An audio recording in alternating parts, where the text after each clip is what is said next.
Making a window for the coop has never been easy, or any kind of coop or shed.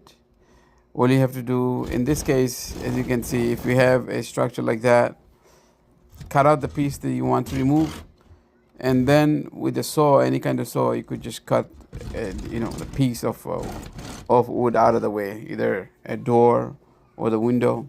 You could keep it and use it with the hinge to open and close the window if you wanted to. In this case, I removed it, and I'm going to install hardware cloth because it's a coop for better ventilation.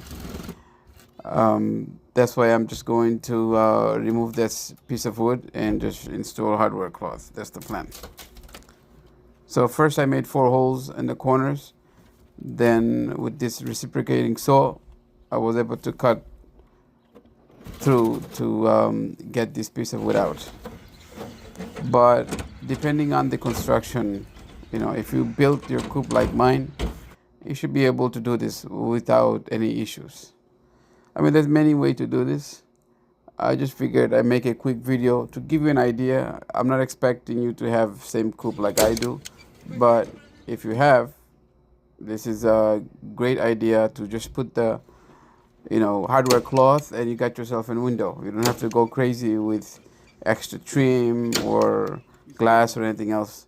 This is meant for ventilation, and I find the hardware cloth just stapled on the wood works very well.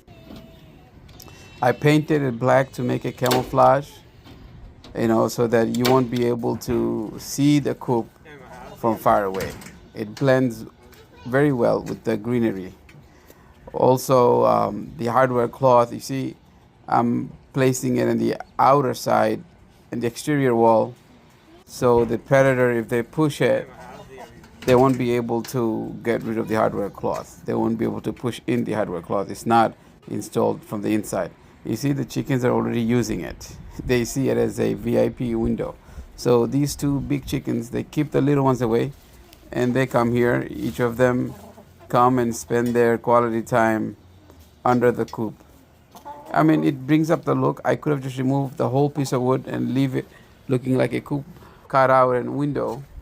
It actually looks special, feels special. I'm sure the chickens, if they could talk, they would say a lot of good things about this window. So this has been a quick video to give you ideas on what to do with your shed or coop. I mean, you could probably do something better. If you like this video, please share with family and friends, subscribe, and like, leave comment. It helps the algorithm push my videos out there. Thank you for watching.